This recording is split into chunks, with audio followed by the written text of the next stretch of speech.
So this is Richard for PokerTube. I'm sitting here with Andy Bloch from the Full Tilt Poker team. How are you, Andy? Pretty good. Where are you at the point? So, where am I right now? Yeah. Right now I'm at my parents' house. I live in Las Vegas, but right now I'm in Connecticut, in the state of Connecticut in the northeast of the United States.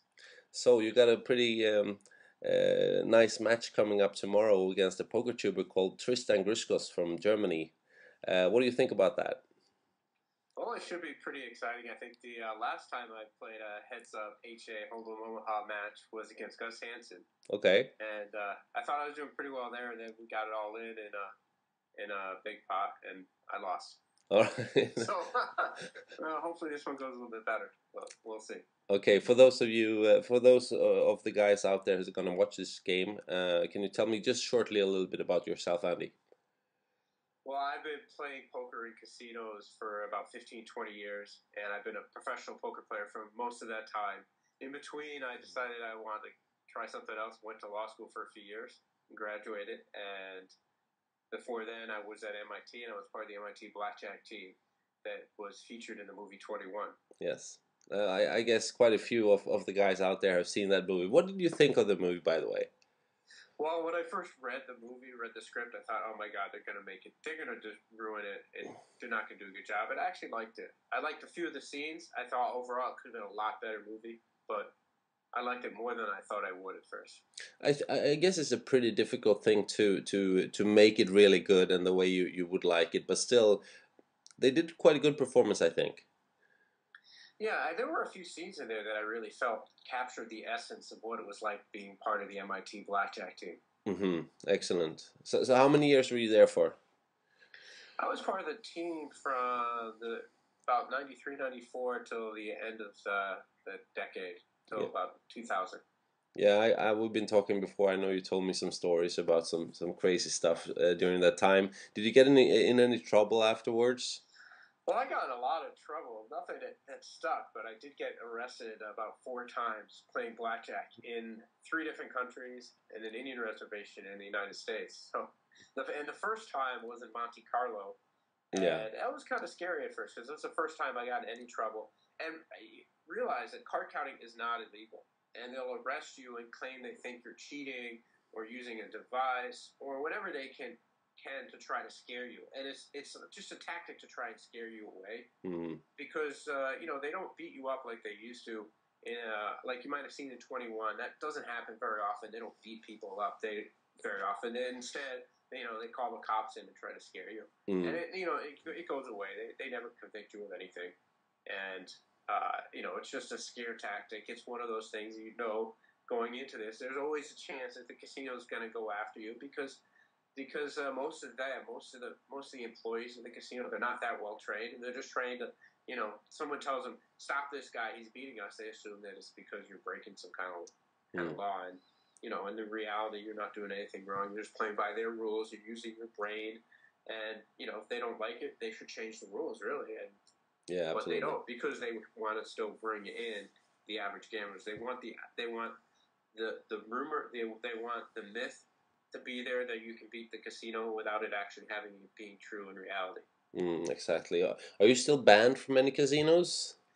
Well, I mean, legally, I'm not banned. I can walk into them, I think, and they probably won't have me arrested. But effectively, I am. All right. I walked into anything. Well, I shouldn't say legally. I'm not. In some European casinos, like in London, I can't step foot in most of the London clubs. In fact, every year I have a problem when I register for the World Series of Poker Europe. Every year there's a little glitch, and I try to register, and they're like, type it in, and like, oh, there's a problem. That's funny. And they have to go and talk to the tournament director in the casino, and eventually, they clear it up. But I look forward to that every year. All right, that's funny stuff. Anyway, how long have you been a part of the Full Tilt Poker team? Well, I've been part of the Full Tilt team since before they called it Full Tilt Poker. Mm-hmm. Yeah, all right. And that is for how long? And that's a little bit more than 5 years right now. Mm-hmm. And you enjoy being a part of that team? It's great to be part of it. Such a great group of poker players, and they're great guys, and I hang out with a lot of them. Mm-hmm. away from the tables too. I mean, Chris Ferguson and I were taking golf lessons together. I mean, I've known a lot of them for a long time. You know, Howard Lehrer is a good friend of mine. Phil Gordon, I've known since the mid '90s. It's just a great group of people. Chris Ferguson is quite a good dancer. Does he teach you any dancing moves? Yeah, I won't go heads up with Chris Ferguson in a dance competition. I'll tell you that. That's funny. All right. So we're gonna have a match tomorrow night at 8:30 Central European time. I think it's 2:30 Eastern time. What would be a strategy against a guy who you would think might be a little bit afraid or respectful? Well, I mean, I guess you can have a chance to watch this before that. Of course. You know, when I play heads up, I'm always, whatever the game is, whoever my opponent is, I'm always going to be aggressive on the button. When I'm in the small blind, you got positioned against your opponent, and especially in the Omaha, when so much of the action is post flop, I'm going to be there playing almost every hand and playing them aggressively. Okay, I think we saw in the last PokerTube Full Tilt tournament we had Patrick Antonius. They played for something like 55 minutes. I thought it was a really good game, and the PokerTuber won. Right. So you got to protect the Full Tilt Poker honor now. Yeah, well, I'll do my best. Yeah, the best advice I have to a player, if you're not feeling comfortable with your opponent, try to be very aggressive pre-flop, and be trying to get your money in as a coin flip, and don't. The worst thing you can do is be too tight and fold too much pre-flop, and on the flop too, and let your opponent just grind away at you. You can't just play hit or miss poker. You can't just fold every time you miss the flop. No.